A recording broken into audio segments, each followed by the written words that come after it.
Hello, my beautiful friends. So we're continuing on with our Advent series, and this is the week of hope.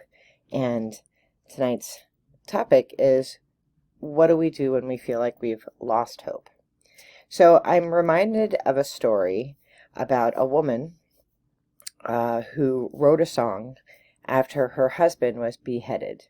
So it is the oldest song that we have written in Scottish Gaelic. It was written down by a monk because remember that the Gaelic people did not write down poems or stories. Everything was orally shared from one generation to the next. But this monk heard this tune and he wrote it down. So it is the oldest surviving a piece of poetry, a piece of music that we have. And it's a lament. And it's this young wife who's writing or composing this tune and then adding to it over the years because of this horrible, horrible thing that happened. So her name was, the modern pronunciation, it would be Marion, and she was a Campbell. She was raised in the Campbell clan, and then she married a MacGregor, and Gregor MacGregor, and they were married. They had a little toddler, and then she got pregnant, and then her husband was arrested because Marion's father wanted to get rid of him because the MacGregors and the Campbells didn't get along, and there was a land dispute.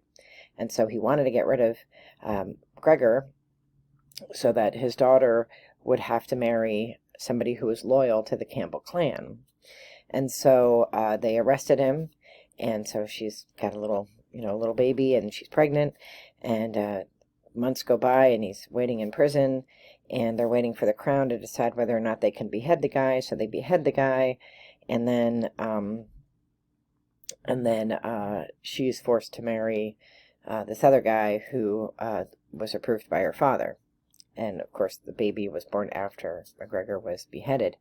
As was the custom, his head was placed on the gate outside of the lands, and it said that she composed this tune, the first part of the tune, looking out her window, looking at his head on the post where it was placed. And then she added to it as time went on. So I'm going to put a link to the song below. It's pronounced Griogal Cridhe is the name of the song, and it is just a sad song. And you think about this story, and you think about this poor young woman, and the grief that she goes through. Like, just, you can't even imagine it, right? You can't imagine. And sort of the roller coaster of hope that she was on. So her day started out great, then her husband gets arrested. That's covered in the song. There's English subtitles so you can follow along what's going on.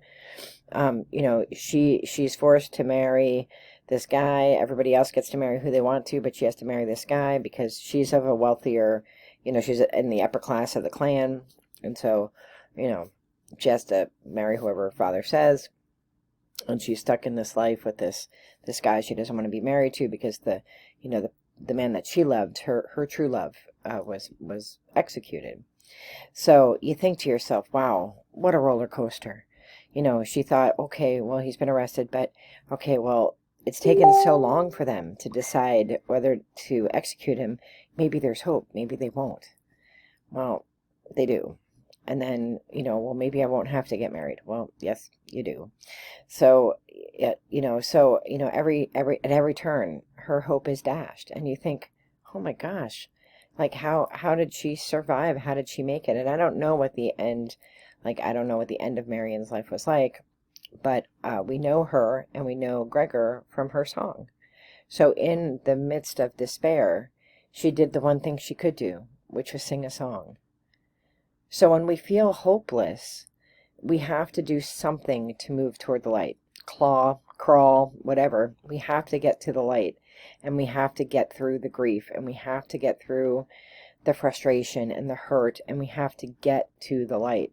And how do we get there? Well, we can create poetry. We can create a song. We can create art. We can journal. We can meditate. We can move slowly. We can claw deeply. We can get toward the light. We just have to move to the light. I'm sure that Marion never thought that her song would make it that probably happened in, I don't know, the 1600s. It's 2024. She probably never thought that her song would make it this far. But here it is, and we only know about Gregor and Marion because of her song. So, I love music, so I think about like a song, like a hymn, like "In the Bleak Midwinter," which is a beautiful, beautiful song, which I'll also link below. And you think about, obviously it probably wasn't snowing in the desert where Jesus was born, and he was probably born in the spring, but you think about this dark period of time, the darkness, and people have a seasonal affective disorder because the darkness is so, it's so constricting. And, we have to claw toward the light. We have to move toward light. We have to move toward hope. And sometimes we're just holding our tiny little candle and the wind is blowing. We might have to relight it just to get it to stay lit and keep going. But never give up. Never give up. Never let your candle be put out by somebody else, and just keep lighting it. Get flint, get matches, get whatever you need to keep lighting your little candle, and eventually you're going to come up towards somebody who else has a candle, and then your two candles together will make a brighter light, and then you'll meet two more people and their light will even be brighter. So when you feel like you're out of hope, there's always hope. Sometimes you have to create it with your own, pull up your bootstraps and march on. But you have it in you, because you can create a song. You can write something down. You can sing a new song, in the words of Sesame Street, right? You can sing a new song. I am wishing you all the best in light, love, and hope. Be well. Take care. Bye-bye.